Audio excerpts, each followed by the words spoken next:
네, 여러분 미칠 것 같은 고민 다들 있으시죠? 혼자 고민하지 마세요. 그 고민은 우리 모두의 것이니까요. 김태형 상담소 나를 미치게 하는 것들을 시작하겠습니다. 네. 안녕하세요, 김명구입니다. 반갑습니다. 상담사 신성미입니다. 심리학자 김태형입니다. 네, 여러분의 미칠 것 같은 고민과 사연을 메일로 받아서 상담하는 시간입니다. 아래 메일 주소로 고민을 보내주시면 저희 두 선생님과 같이 얘기 나눠보겠습니다. 아래 메일 주소 적어놓으세요. 네, 생각나실 때 보내셔야 네. 되니까. 자, 그러면 지난 방송 댓글 소개를 먼저 하겠습니다. 어머니가 굉장히 독재주의적인 그런 분이셨습니다. 예. 네, 맞아요. 자, 경산당이 싫어요님. 어머니가 갱년기를 심하게 겪는 것 같아요. 라면서 이제 네. 말씀해 주셨어요. 그러니까 어머니가 그럴 수 있죠? 감정 네. 기복이 막 심하시고 심하다고 해서. 네. 그리고 여러 다양한 방법으로 사연자분을 이제 억압을 하셨는데 이거를 이제 갱년기로 이제 생각을 하신 것 같아요. 근데 네네. 제가 이제 갱년기가 안 왔다 보니까 아직 두 저는 분 이제 다 곧 올 수 있으니까 갱년기요? 알아놔야 되거든요. 제가 아니 안 그래도 어저께 우리 이제 상담실에서 선생님들하고 갱년기 얘기를 마침 했어요. 아, 그래요? 그래가지고 아 이제 갱년기가 멀지 않네. 옛날에 생각했을 때는 막 한참 뒤에 얘긴 줄 알았는데 실제로 한 47세부터 55세 사이에 많이 온다고 하니까 진짜 얼마 안 남은 거예요. 진짜 얼마 안 남으셨네요. 그러니까. 근데 그게 딱 그 시기인가? 더 빨리 올 왜냐면 수는 없어요?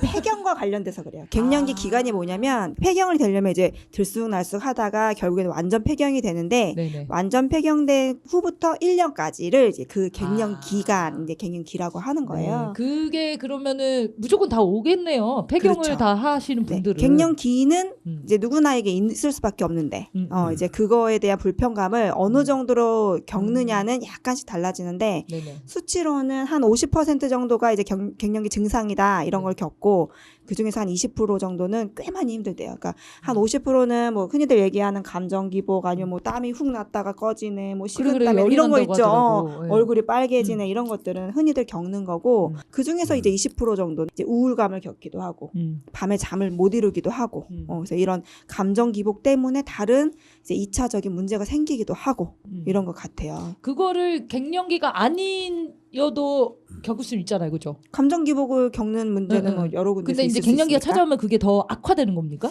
없다가 생기는 거 아닐까요? 아, 없다가 아예 생긴다. 네. 나 이러지 않았었는데 어느 날부터 갑자기 막 얼굴이 자꾸 빨개져. 그러니까 야, 너 갱년기 같아. 가서 한번 받아봐. 뭐 남자 갱년기도 근데 있다고는 하는데 네. 그건 이제 폐경과 관련 없잖아요. 이게 그러니까 호르몬 이제 변화 때문에 맞아요. 생긴다고 호르몬 하는 때문이에요. 거잖아요. 네. 근데 어쩔 수 없죠. 그냥 지나가는 거죠. 어쩔 수 없는데 제가 이제 오늘 이 댓글을 보고 생각이 난 게 뭐였냐면 이제 엄마예요, 엄마. 근데 우리가 세월이 지나다 보니까 옛날에는 그냥 지나가던, 그러니까 모르고 지나갔다고 표현해야 될까요? 그러니까 중요하지 않게 그냥 지나간 일들이 있는 것 같아요. 예를 들면 옛날에 저 어렸을 때는 이제 애완견을 기를 때 애완견이 이제 치아가 안 좋다고 해서 치과에 데려가진 않았잖아요, 문화적으로. 근데 지금은 이제 애완견들도 이제 병원 진료를 받기도 하고, 그러니까 뭔가 세월 따라 변했는데 갱년기도 생각해 보니까 저희 엄마가 한 5년, 7년 전쯤에 저한테 이제 막 화낼 일이 있었어요. 화낼 일이 있었구나. 네, 화낼 일이 있어서 옛날 얘기를 막 이제 하시는데 옛날에 이제 자기 그 이제 50대 전후 얘기를 이제 막 하면서 그때 자기가 얼마나 외롭고 슬펐는지 아냐. 이제 뭐 그런 얘기를 하면서 저한테 얘기를 하셨는데 그때 제가 딱 이제 생각이 들었던 게 뭐냐면 우리 엄마가 갱년기는 누구나 있다는데 갱년기가 온 줄도 모르고 사는데 바빠서 그냥 지나갔구나. 근데 내가 딸 하나 있는데 우리 엄마 그런 줄을 모르고 그렇게 지나갔네. 그게 좀 약간 좀 짠하게 왔던 때가 있거든요. 네. 그러니까 좀 갱년기라는 게 결국은 뭐 이제 우리 엄마가 경험할 수도 있고 내 동료가 경험할 수도 있고 나도 경험하게 되고 내가 사랑하는 사람이 경험할 수 있는데 어쨌든 간에 그런 어려움이 있다고 하면 조금 좀 돌봐주고 눈치 좀 봐주고 이래서 좀 잘 넘길 수 있게 해주면 좋을 것 같고 의학적으로는 골다공증이 제일 문제래요. 실제로 좀 실제 문제를 일으키는 거는 네. 갱년기 증상으로 이제 자기가 이제 조절하고 하는 문제인데 실제로는 칼슘이 너무 많이 빠져가지고 골다공증 그래요? 생길 수가 있어서 그거가 좀 관리를 해야 된다고 하더라고요. 그래서 다들 약을 챙겨 드시는 거구나. 어느 나이가 되면 다 영양제를 챙겨 그런가 봐요. 드셔야 돼요. 근데 선생님은 아마 갱년기는 누구에게나 온다고 생각하지는 않으실 것 같은데요. 남자는 안 올 거예요. 근데 막 요새 남자 갱년기가 제일 무섭다 막 이런 얘기들 우스갯소리를 하긴 해요. 네, 저는 무슨 얘기를 하고 싶냐면 신체의 변화는 항상 있어요. 네. 예를 들면 청소년기쯤에 들어오면 2차 성직이 나타나는데 엄청난 변화거든요. 그것도 그렇죠. 급격합니다. 그 다음에 또 나이 들어서 중년기쯤 됐을 때 뭐 여성의 폐경기라든가 남성 같은 경우에도 여러 변화가 나타나거든요. 막 머리가 하얘지고, 그렇죠. 힘도 힘도 예전 같지 빠지고, 않고. 눈도 잘 안 보이고, 뭐 옛날 같지 않은 거예요. 네네네. 힘도 못 쓰겠고. 그러면 이런 것들을 어떻게 해석하느냐가 중요한 거거든요. 어떻게 소화하고 심리적으로. 그래서 사람마다 예를 들어 늙어가는 게 있잖아요. 나이가 먹으면서 네, 늙어가는 자연스럽게 건데 늙어가는 거. 외모를 너무 중요하게 생각하는 사람이라면 이건 견딜 수 없는 일이겠죠. 김건희 같으면 네. 못 견디겠죠. 그러니까 계속 이제 얼굴을 막 수술하고 그러는 거 아니에요. 아무리 수술해도 얼굴 난 이제 이상으로 괴물이야. 이제 더 이상 살 가치가 없어. 이렇게 생각할 수가 있으면 우울해질 거 아니에요. 네. 근데 외모에 비중을 두지 않고 정신적 성숙과 지혜 같은 데 비중을 두는 사람이라면 나는 옛날에 비해서 훨씬 더 성숙해지고 똑똑해지고 지혜로워졌어. 너무 만족스러워라고 생각할 수 있거든요. 그리고 몸이 뭐 잘 말을 안 듣는 것은 어쩔 수 없지. 나이 네. 들었으니까 할 수 없지. 현실을 받아들이는 거죠. 네. 이제 그렇게 되면 비교적 그런 변화를 잘 극복하면서 이겨낼 수 있겠죠. 그래서 신체적 변화도 중요하지만 그 사람이 어떠한 신념, 가치관 또 심리 상태를 가지고 있느냐 이게 훨씬 더 중요하다. 저는 그렇게 봅니다. 맞아요. 네, 산후 우울증도 비슷한 맥락에서 네, 이해를 네. 해야 된다고 보고요. 그래서 한국 사회가 건강하면 건강할수록 갱년기를 슬기롭게 네. 잘 극복해낼 수 있을 것이고 한국 사회가 아주 심각하고 안 좋을수록 문제가 많을수록 병적일수록 여성들이 갱년기로 고통을 많이 겪겠죠. 특히 그 나이 때쯤 되면 자식들이 다 출가해서 소위 주부 우울증이니 뭐니 오는 시기가 네, 와도 뭐 그 일치해요. 빈둥지중은 막 이렇게 아들 이제 다 하면. 나가서 네. 엄마랑 안 놀고 집에 혼자 덩그러니 남겨져서 안 놀아요. 네, 맞아. 뭐 이제 자꾸 연락하면 안 받고 네. 전화 좀 남편은 그만해. 이제 뭐 보기도 싫고 네. 그럼 혼자서 세상에 남겨진 듯한 이런 고독감 이런 거를 느끼는 사람은 갱년기를 더 심하게 겪을 거고요. 그러겠죠. 그때 그 시기에 뭐 사회활동 활발히 하고 뭐 이런 여성이라면 갱년기 증상이 덜하겠죠, 훨씬. 그래서 저는 신체적 변화 내지는 노화, 죽음 이런 것들은 다 우리가 받아들일 줄 알아야 된다고 생각하고요. 그걸 맞아요. 잘 극복하면 좋을 거라고 생각합니다. 네. 나이 먹은 내가 참 좋다 이렇게 생각할 수 있으면 좋겠고 네. 이제 상담 사례를 이렇게 공부를 하다 보면 우리가 흔히 말하는 자기애적 남자들 이렇게 할 때 자기의 늙은 모습을 받아들이지 못하는 분들이 있어요. 있죠. 병적으로. 네. 네, 그게 나의 흠이라고 생각해서 내가 어떻게 늙을 수 있는지를 떠오르는 정말 사람 진심으로 있네. 못 봐. 있어요. 저 잠깐 있어요. 떠올랐다 그 사람이 있는데 네, 그런 너무 분들도 있고. 우울해하시는 분이 있더라고요. 음. 제 주변에 이제 몸이 너무 좋으셨던 분이에요. 근데 최근 이제 나이가 드시면서 아프기 시작하신 거죠. 네. 근데 그게 이 소화가 잘 안 되시나 봐. 그래서 아프다고 얘기를 사람들한테 하는 걸 너무 싫어해요. 그래서 아. 건강한 척하면서 무리하시는 거예요. 그럼 또 아이고, 아프시잖아요. 또 외롭지 더. 그러면 우울하잖아요. 그죠. 그래서 옛날에는 내가 이렇게 건강한 몸이었는데 이렇게 됐다 하면서 속상해 하시더라고요. 그래서 저는 자연스럽게 당연히 나이가 들면 그렇게 되지 않을까요? 그런데 그 느끼는 감정 자체의 크기가 이게 다르더라고요. 너무 큰 거죠. 네, 사람마다 다른 거죠. 그렇죠. 네. 누구나 뭐 그런 시기는 겪을 텐데 뭐 왜 가는 세월이 안 아쉽겠어요. 근데 그게 좀 너무 과하면 문제가 되겠죠. 네. 네. 하여튼 네 이게 이 폐경을 겪으시는 분들 이 소감 후기 얘기를 들으면 그러니까 뭔가 여성으로서의 그 존재 이유가 사라지는 네. 그런 느낌을 받는다고 하시더라고요. 근데 의미를 이제 부여를 하면 또 네, 이제 사실은 그렇죠. 이제 생리를 하는 기간에는 얼른 폐경이 됐으면 좋겠다는 안 생각도 했- 많이 이놈의 생리 안 하거든요. 했으면 좋겠다 막. 매달 그런 생각이 막 들거든요. 이 아기집이 생겼다가 서로 부시고 생리통을 네. 겪고 이러면 매우 힘듭니다. 어쨌든 그렇지만 이제 호르몬 변화 때문에 힘들어하시는 분들 일단 자기 마음을 잘 다스리고 삶의 가치관, 철학을 정립하시면 이 갱년기도 누구나 더 편하게 지나가실 수 있는 것 같습니다. 자, 그러면 오늘 사연 읽겠습니다. 안녕하세요. 저는 40여 년 동안 독일에 살고 있는 동포입니다. 독일에도 홀로카우스트를 부정하는 극우 세력이 있는데요. 전에는 감히 못하던 짓들을 요즘엔 대놓고 하는 모습이 점점 늘어가더라고요. 그래도 역사 왜곡에 대한 법이 있고 역사 교육이 학교에서 이루어지기 때문에 쉬이 멀리 퍼지지는 않는 것 같지만 코로나 방역 정책에 반대하는 시위를 극우들이 적극적으로 이용하기도 했었습니다. 우리나라에서는 국내 정치에 대한 반동으로 태극기 집회 같은 것이 있긴 했지만 2019년 즈음부터는 대놓고 일제의 역사를 옹호하거나 왜곡하는 것을 넘어서 이제는 일장기까지 흔들고 나오더라고요. 20년 동안 평화롭게 지속되어 온 수요 집회를 극렬하게 반대하기 위해 점점 더 조직력을 동원한 맞집회가 열리고 대놓고 증오와 폭력의 언어로 무장한 것이 추악하기 짝이 없습니다. 그들은 심지어 독일의 소녀상 철거를 위해 베를린에까지 날아갑니다. 이들이 퍼뜨리려는 것은 증오, 혐오, 불신, 멸시, 공포, 파괴 이런 것들인 것 같습니다. 그래서 귀를 막고 싶지만 그것이 바로 그들이 원하는 것일 거라는 생각을 하면 절대 눈과 귀를 닫고 돌아서서는 안 된다고 생각합니다. 이런 사람들의 심리는 도대체 어디서 오는 걸까요? 그런 사람들을 어떻게 대하고 어떻게 대처해야 혐오에 물들지 않고 올곧은 삶을 살 수 있을까요? 이런 모습을 대하는 청소년들에게 어른들은 뭐라고 설명해야 하는지, 어떻게 설명해야 이 아이들을 지킬 수 있는지 궁금합니다. 네. 이렇게 사연 주셨어요. 네, 이 사연이 온 지가 좀 된 네, 사연이에요. 네. 그래서 아마 이후에 저희가 방송에서 이 극우 세력의 심리 그리고 뭐 극단주의 혐오라든지 네. 네. 그리고 유럽 사회는 왜 이 모양이 됐냐 이런 것도 다뤄가지고 대부분 해소는 되셨을 것 같은데 선생님 먼저 한번 정리를 해주시고 전 뒤에 얘기는 좀 나눠보면 좋을 것 같아요. 어떻게 대처해 혐오에 물들지 않을까 이런 것들은 좀 더 얘기 나눠보실 수 있을 것 같습니다. 일단 유럽의 독일 같은 경우에 극우 세력이 그동안 별로 없었다. 근데 최근에 와서는 득세해서 뭐 설친다. 이번에 선거에서도 꽤 극우 세력이 약진했죠. 네. 유럽의 경우. 심지어는 북유럽에서도 극우 세력들이 등장해서 거의 집권할 수 있는 수준까지 올라가고 있어요. 네. 근데 이게 왜 그럴까 하는 그럴까요? 건데 지난 시간에 얘기한 것 같아요.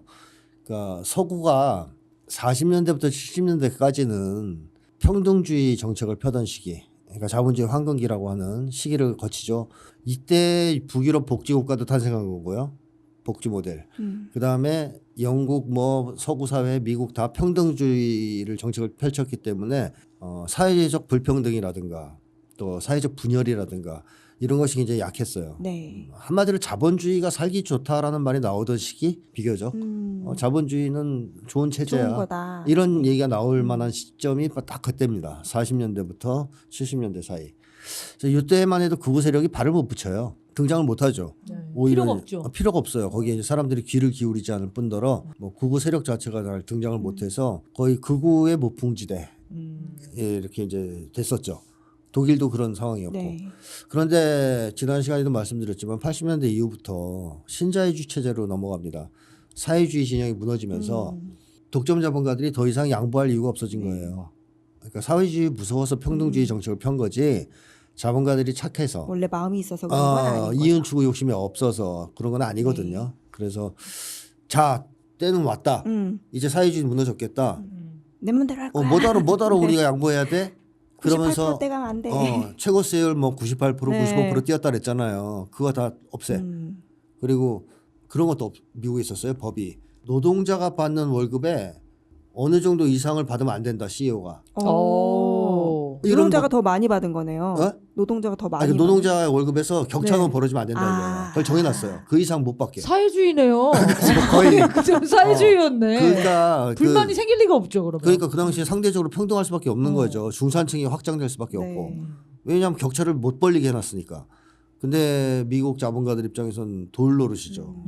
왜 우리가 때를 기다리고 제한을 있었구나. 받아야 돼 이거를. 그래서 다 철폐시키죠. 신자유주의에 들어서면서 그런 거 다 철폐시켜서 CEO들이 무지막지한 연봉놀이를 할 수 있게 해줍니다. 돈을 긁어갈 수 있게. 그동안 못했던 걸 다 뽑아 먹었겠네요. 그렇죠. 그다음에 뭐 철도, 수도 이런 거 다 국영화 시켰잖아요. 네. 그거 다 다 민영화시켜. 가져가고. 민영화시키고 이러면서 규제 철폐, 작은 정부 이런 걸 외치면서 지네들 하고 싶은 대로 막 하죠. 그 결과 1대 99의 사회로 불평등이 극도로 심해지죠. 그리고 사람들 사이가 나빠집니다. 관계가 엄청나게 사회가 막 파편화되면서 자 이렇게 되면 어떤 문제가 생기냐 수요가 없어요. 일단 그러니까 불평등이 너무 심해지면 구매력이 없잖아요. 돈이 없으니까 네, 가진 게. 자본주의가 황금기를 구가할 수 있었던 것은 부자들 돈을 갖다가 뺀다 그러면 안 돼요. 이제 이거 환원이에요. 네. 사회 덕으로 돈 벌었으니까 사회를 돌리는 거예요. 이걸 해니까 중산층이 넓고 그 사람들은 돈이 있잖아요. 네. 그러니까 물건을 계속 또 사니까 사고. 자본주의가 잘 돌아가죠. 네. 근데 신자유주의 체제에 들어오면서 1대 99로 쫙 벌어지니까 돈이 없어요. 뭐 돈 많으세요? 없어요. 없어요. 우리도 없잖아요. 최근에 뭐 사본 적이 없나?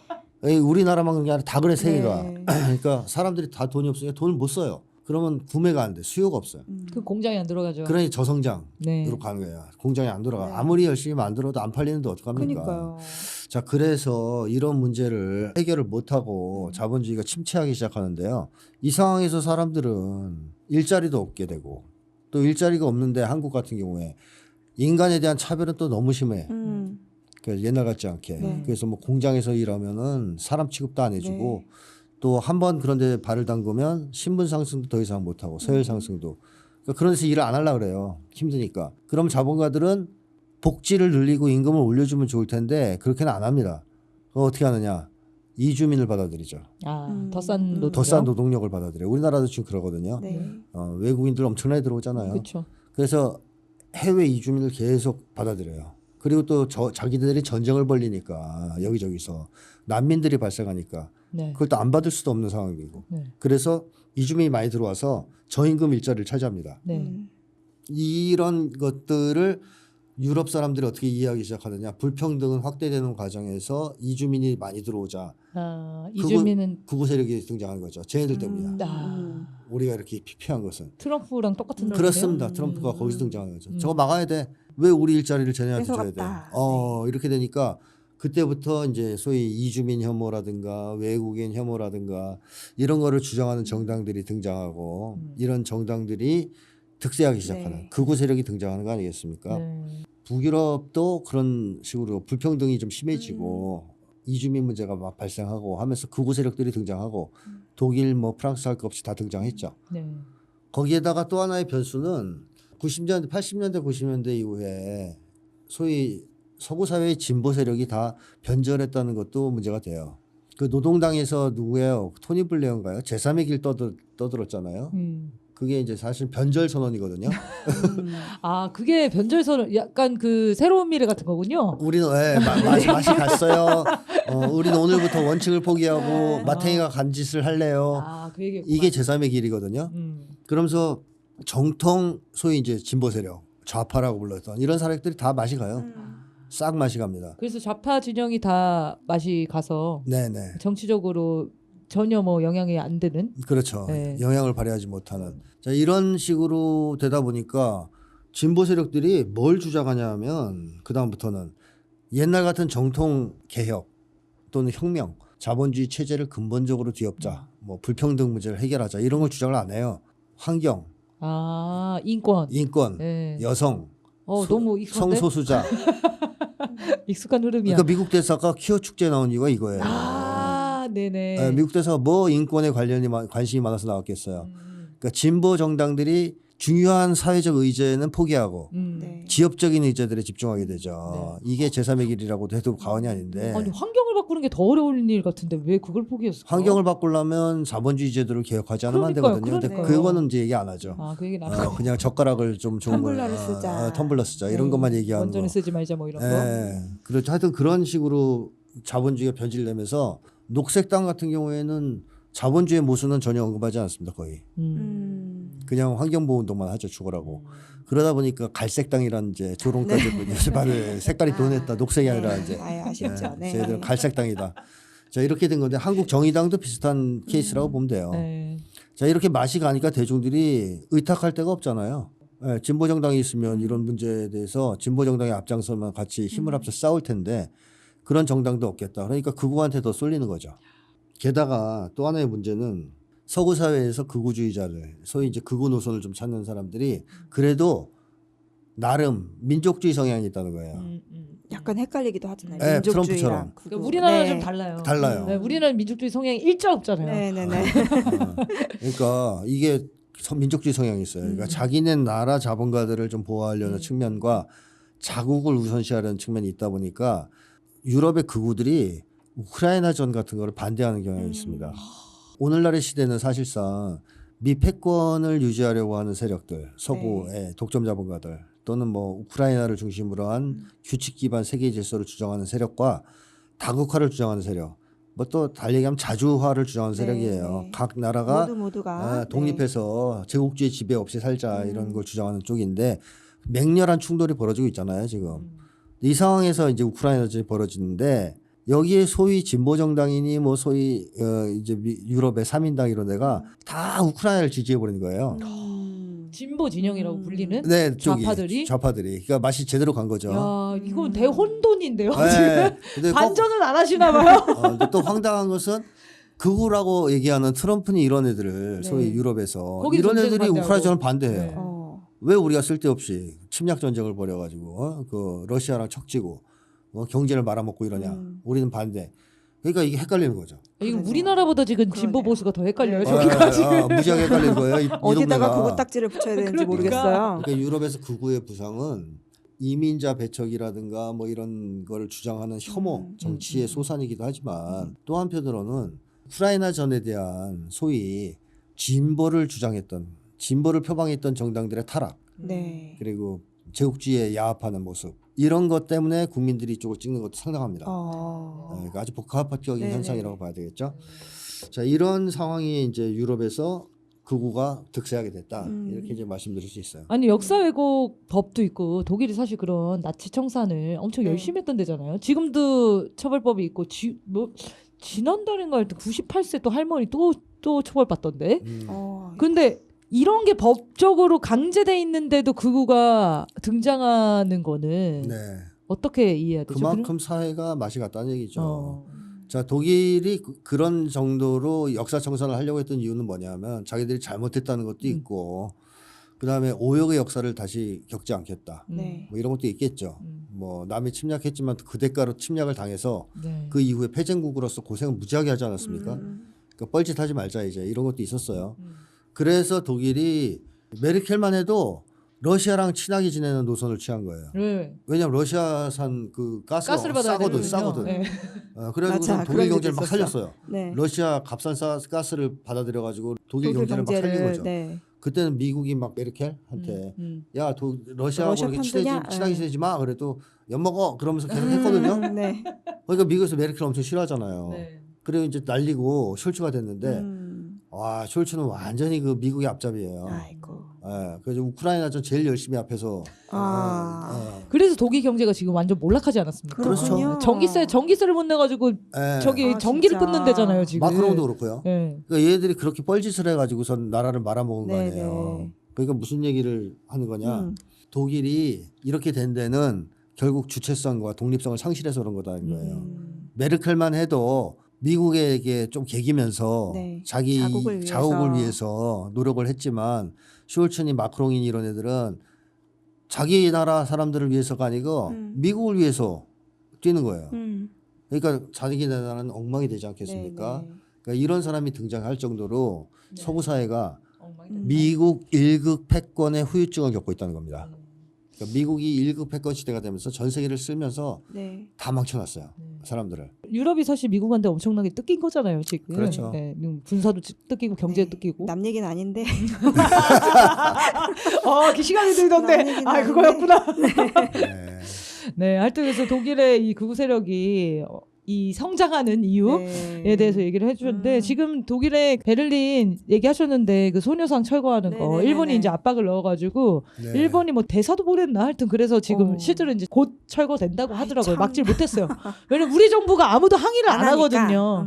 그 독일에는 계속 로비가 들어오고 워낙 이제 나라가 지금 돈이 없으니까 로비 많이 받나 봐요 일본한테. 근데 그런 걸 보시면서 이제 얘기를 하신 것 같아요. 극우 세력의 심리는 이렇게 좀 분석을 마무리하고 그러면 이 사람들을 어떻게 대해야 되냐, 네. 어떻게 대처해야 혐오에 물들지 않고 제대로 된 삶을 살 수 있냐 이런 거는 고민이 되시겠습니다. 저희는 무시하는데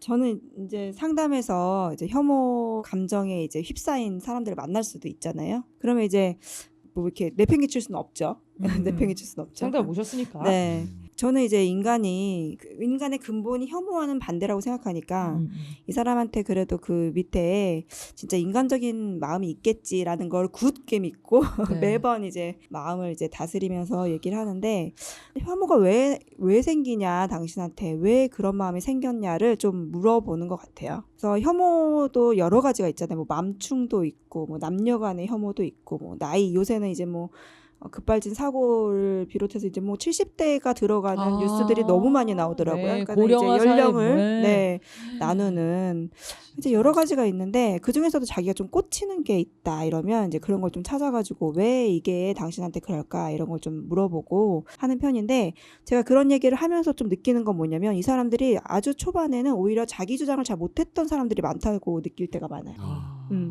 자기 주장을 못하고 자기 주장을 해도 들어주지 않고 계속 핍박받다 보니까 자기가 할 말을 하는 방법을 제대로 모르고 네. 그래서 결국에는 그 막 삐져나오는 여기서 이제 터져 화나. 나오는데 이게 이제 제대로 분출이 안 되고 정말 가시도치게 나오는 게 결국에는 이 혐오로 가는 것 같다 이렇게 느낄 때가 되게 많거든요. 그래서 뭐 우선은 근본적으로는 좀 그런 걸 좀 물어보는 편이고 좀 재밌는 그러니까 좀 이해하기 쉬운 게 이런 거가 있어요. 이제 모두에게 적용되는 뭐 사례는 얘기는 아니지만, 그러니까 혐오 발언으로 이제 좀 잘못된 사람들이 왜 이렇게 되는지 이렇게 보면은 사람은 원래 되게 착하고 좋은 존재, 그러니까 사람들과 같이 지내려고 하고 교류하고 싶어하고, 그러니까 선한 존재인데 그런 사람이 내가 이렇게 살아요. 근데 바깥이 내가 이제 이 아파트에 산다고 치면 가운데 내가 5층 한 505호에 사는 거예요.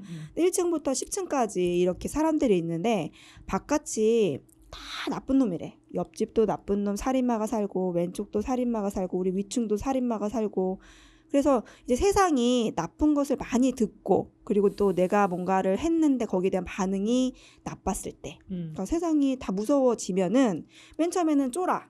그래서 505에서 안 나와요. 안 나와서 막 쫄아 있다가 나중에는 뭐 이러다가는 죽겠다 이거지. 그러면 어떻게 이제 방향을 잡냐면 그러니까 이론 중에 하나예요. 방향을 잡냐면 내가 차라리 살인마가 되자. 이렇게 마음을 잡으면 그래도 살만하다는 거예요, 세상이. 왜냐면 내 바깥에 다 살인마가 있으면 나는 나가지 못하지만 바깥에 다 정상이고 나만 살인마면 살 수는 있다는 거예요. 나가서 살고 사람들 얼굴도 보고 살 수 있대요. 그래서 사람들 살기 위한 혐오네요. 독해진다는 거예요. 네. 근데 이제 결국에는 또 이제 믿고 가는 건 뭐냐면 그 사람이 그럼 행복하냐?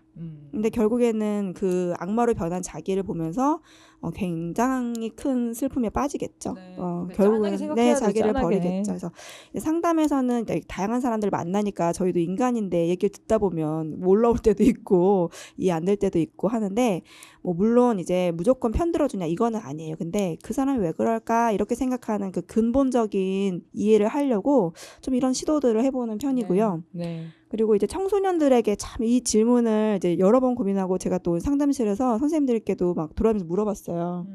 청소년들한테 이런 사회에 대해서 어떻게 힘내라고 말하겠어요. 그러니까 다들 사실은 한숨 말하고도 입이 부끄럽다는 거죠. 이렇게 해봐 저렇게 해봐. 근데 세상이 녹록지 않다는 걸 너무 많이 봐왔고 또 우리는 힘든 청소년들을 만나니까 어떻게 세상이 너한테 이러냐 이런 현실들을 마주하니까 참 그런데도 힘내라 이 말 하는 게 너무 미안한 경우들이 있거든요. 네. 근데 제가 좀 그래도 좀 정리해서 말한다면 너 안에 너가 좋은 사람이고 싶었던 마음을 절대 잊지 말아라 이런 말을 해주고 싶어요. 그래서 그걸 늘 좀 새겼으면 좋겠어요. 내가 얼마나 좋은 사람이고 싶었는지. 난 참 좋은 사람이 되고 싶지. 난 참 좋은 사람이야. 난 참 좋은 사람이 될 거야. 그리고 어느 순간 내가 진짜 별로인 느낌이 들고 정말 나 같은 죄인이 있을까 이런 생각이 들어도 그런 생각을 왜 하겠어요. 내가 좋은 사람이 되고 싶었는데 좌절되니까 내가 별로야 이렇게 생각하는 거잖아요. 그러니까 내 안에 내가 진짜 좋은 사람 되고 싶다. 나 정말 좋은 사람 되고 싶다. 난 좋은 사람이다. 이거를 진짜 꾹꾹꾹 눌러 담아서 의심하지 않았으면 좋겠다. 그러려면 결국에는 사회가 도와줘야겠죠. 주변 네. 어른들이 도와주고. 이건 혼자 못하죠. 네. 네. 그런 말을 좀 생각해봤어요. 네. 우리 김태형 선생님도 극단주의자를 상대할 때는 뭐 개인 차원에서 상대하는 방법이 있을 수 있고 사회적 차원이 있을 텐데 일단 개인 차원에서 목표를 잘 잡아야 됩니다. 이 극단주의자를 바꾸겠다라는 목표는 불가능하고요. 그냥 진정시켜야겠다라는 목표를 세워야 된다. 안심이 진정, 되네요. 네. 흥분하지 않도록 안심됩니다. 네. 만든다. 그러니까 뭐 네. 무시하고 상대하지 않는 것도 하나의 방법이긴 네. 한데요. 이제 그 피할 수 없을 때도 있어요. 음. 그럴 때 이제 어떻게 해야 되느냐? 그럴 땐 이 사람을 어떻게든 바꿔야 되겠다. 뭐 말하는 것을 교정해야 되겠다. 이거 안 먹혀요. 광신이잖아요. 이미 너무 많이 가 배타성이다. 있으니까. 네. 그래서 그거를 시도하면 안 된다. 논리적 설득을 시도한다든가 그 사람의 문제점, 잘못된 생각을 지적한다든가 이거는 자극하는 겁니다. 네. 폭발하겠죠. 그래서 매우 위험하죠. 그래서 그리고 효과도 없습니다. 네. 그렇게 해봐야. 맞아. 해서 효과가 있으면 뭐 효과 있어야죠. 뛰어들겠는데 없어요. 없어요. 네. 그래서 할 필요 없고요. 진정시키는 데 초점을 둬야 된다. 진정. 그래서 그러려면 어떻게 해야 되느냐? 정중하게 예의 바른 태도로 존중하는 모습을 보여야 되고 필요하다면 친절을 베풀 수도 있어요. 밥을 사준다든가 아니면은 뭐 사탕을 하나 준다든가 해서 이 사람들이 또 애정 결핍자들 많거든요. 사회적으로 왜 대우 못 혐오가 받고 인정 못 생기겠어요. 받고 존중받는 그런 느낌만 들어도 좀 화가 누그러지니까 좀 그런 정도. 그리고 뭐 돌봄이 필요하면 좀 돌봄을 제공해 준다든가 하면서 진정을 시켜야 된다. 그리고 그 사람이 하는 이상한 말들에 네. 대해서 일일이 대응할 필요가 없고 그 왜 그렇게 생각하는지 아까 얘기했을 때 질문을 자꾸 해서 스스로 좀 그런 사고 방식이 문제가 있다는 걸 깨닫게 해주는 방식. 또는 뭐 그것도 필요 없다 그러면 그냥 들어주세요. 화내게. 그리고 저는 거기엔 동의하지 않지만 어쨌든 잘 들었다. 이런 정도로 얘기해야지 너 어디서 개소리야 이러면 큰일 나죠. 아 그럼 신나죠. 예, 그분 그럼 입장에서 난리 신나요. 나죠. 그거 하려고 이놈 온 거거든요. 잡았다. 왔어 막 이러는 거잖아요. 그래서 그런 방향에서 목표는 진정시키는 것이다. 화내지 못하게 하는 것이다. 그러면 극단주의자들은 뭐 어느 정도 아주 극단적인 사람이 아니고서는 대략 통제가 된 편입니다. 네. 그리고 사회적 차원에서는 이 극단주의 집단일 텐데요. 한두 명이 아니고 네. 태극기 부대 같은 일단 힘으로 제압하는 것이 좋고요. 네. 네, 그러니까 태극기 부대가 10명 나오면 우리는 그럼 500명 500명 나오자. 이렇게 네. 해야 돼요. 그러니까 왜 이 사람들이 태극기 부대가 됐냐면 극단주의자가 됐냐면 공포 때문에 된 사람들이 대부분이거든요. 그러니까 이 사람은 공포가 완전히 사라지기 전까지 거기서 벗어나오지 못하는 사람들인데 공포에 의해서 그런 극단주의적 성향을 갖게 됐다면 공포로 제압하는 네, 것도 하나의 더 큰 방법이에요. 힘으로. 네. 무섭네 쟤네 만만치 않네. 약해 보이면 이 사람들은 그렇죠. 덤벼요. 약해 보이면 오히려. 죽이려고 그래요. 네. 네. 그렇기 때문에 약한 모습을 보이지 말고 사회적 차원에서는 제압을 해야 된다. 힘으로. 그게 하나고요. 그다음에 크게는 또 사회 제도나 이런 걸 바꿔서 이 사람들이 대체로 소외된 사람들이 많고 예를 들면 태극기 부대 할아버지들이 집에 가면 쪽도 못 쓰는 사람들이 많아요. 네. 가족들한테는 인정을 못 받고 여기 와서나 네, 인사 밖으로 나누고. 떠들고 네. 태극기 부대 와서야 이제 자기가 뭐 괜찮은 사람인 양 이렇게 대접받는 네. 이런 사람들이 많기 때문에 그러한 어떤 차원에서 그 사람이 속해 있는 가족, 마을, 공동체 이런 데서 이 사람들을 돌봐주고 챙겨주고 하면은 이분들이 태극기 부대 안 나갈 거거든요. 네. 나갈 이유가 없죠. 네, 그래서 이재명 대표가 성남시 때 그 극우 성향 그 단체들을 챙겼다 그러잖아요. 오히려. 네. 그래서 안 나갔다잖아요. 아. 이 사람들이 사실 태극기 부대 가면 밥도 주고 또 이제 살아있음을 느끼게 네. 해주고 우리가 존재 가치가 있다는 거 느낌도 주고 하니까 나가는 게 많아요. 그래서 그런 걸 사회적 차원에서 해야 되겠고요. 장기적으로 이 청소년들한테는 저 사람들은 이상한 사람들이라는 걸 설명한다고 해서 해결될 건 거의 없다고 봅니다. 저는. 왜냐하면 이 극단적 성향들, 인간 혐오나 증오 심리를 가진 청년들을 만나보면 진짜 불우한 삶을 살아왔어요. 어릴 때부터 뭐 쉽게 하면 비난을 많이 하는 부모 사랑보다는 그리고 중고등학교 때는 더 글로리, 학폭 네. 뭐 이런 걸 경험하고 그다음에 좀 더 커서는 오징어 게임, 네. 그다음에 뭐 이제 보이스피싱 등등 아. 이걸 계속 겪는 거예요. 그러니까 평생을 그렇게 사는 거예요. 그러니까 계속 그런 것들을 겪으면서 인간에 대한 분노, 혐오 이게 엄청나게 많아지고 있어요. 젊은이들이. 그런 친구들이 많다는 거죠. 그래서 이런 친구들한테 세상은 아름다운 곳이야 하면 엿먹으라 그러죠. 그렇죠. 안 믿어요. 없어요. 없죠. 자기가 없는 겪어본 적이 거죠. 없거든. 네. 착한 사람 얘기해도 그런 사람이 어딨냐 그러는데. 그 사람이 제일 나쁘다고 해요. 예. 그러니까 이런 상황이라면 네. 젊은이들한테 아무리 좋은 얘기를 해주고 착하게 살아라 해도 먹히겠냐 이거죠. 그래서 저는 젊은이들이 어려서부터 행복하게 성장하고 좋은 경험을 많이 하고 사람들 사이에서 세상은 악마들이 들끓는 곳이라도 에이 그러면서 안 믿는 세상을 만들어줘야 되는 거 아니냐. 그래서 극단주의를 근절시키기 위해서는 뭐 아이들한테 우리가 좋은 설명을 해주고 이런 것도 중요하지만 빨리 촛불 들고 싸워서 세상을 바꾸고 아이들이 어려서부터 좀 즐거운 인생, 행복한 인생을 살 수 있도록 해주는 것. 이게 극단주의를 예방하는 최고의 방법이라고 생각하고요. 혼자서 하기엔 좀 어려운 부분. 그렇죠. 그 사회적 불평등, 뭐 빈곤, 실업 이런 문제를 국가적 차원에서 다 해결을 해야 극단주의가 발을 붙이지 못하는 거 아니겠습니까? 네.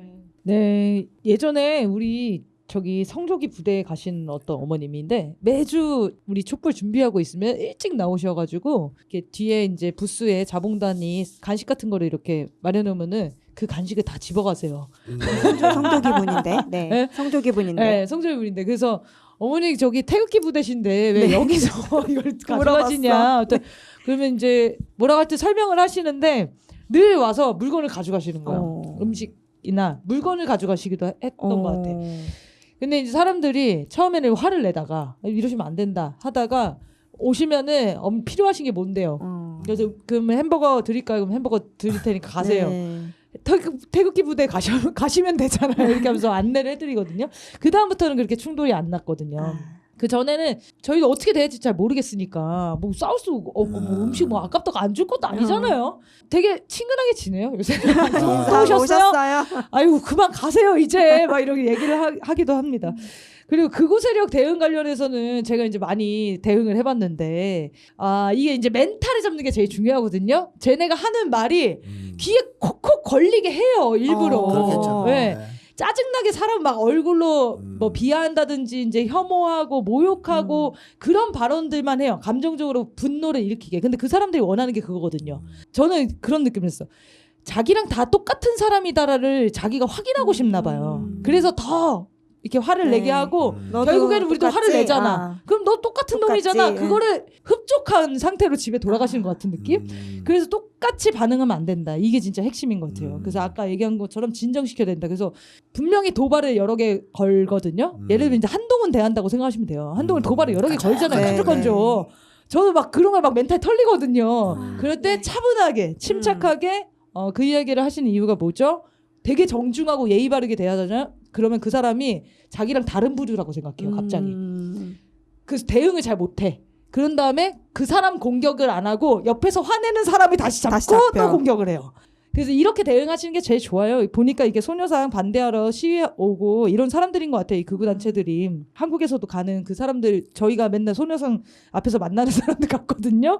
근데 이 사람들은 떡밥을 주면 안 됩니다. 그냥 무대응이라기보다는 공손한 대응, 사람다운 대응 이거에 굉장히 취약한 분들입니다.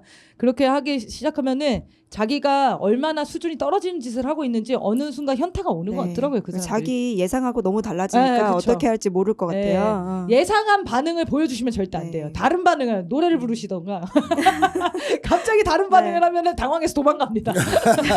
갑자기 춤을 추시거나 이러면은 내가 말한 건 이건데 이렇게 생각을 하실 거예요. 어쨌든 그런 건 이제 현실적인 대응 방법이었고 이 극우 집회를 보는 청소년들을 좀 걱정하시는 마음도 있는 것 같아요. 세상이 저런 놈들을 어떻게 해명을 해야 되나. 근데 뭐 어쩔 수 없죠. 저는 꾸준히 해명을 해드려야 된다고. 많이 아픈 사람들이다. 저렇게 살면서 행복하겠냐. 너라면은 저런 걸 하고 싶겠냐. 네. 저 사람들이 왜 그렇게 됐는지 좀 차분히 설명해 주시면 아이들이 잘 판단할 거라고 봅니다. 그리고 제가 볼 땐 주변에 좋은 사람들이 더 많으신 것 같아요. 아이들이 겪는 것들이 더 많아지면은 알아서 가치관을 정립할 수 있지 않을까. 너무 이렇게 부끄러워하지 마시고요. 저런 거는 인간의 일부다, 일부.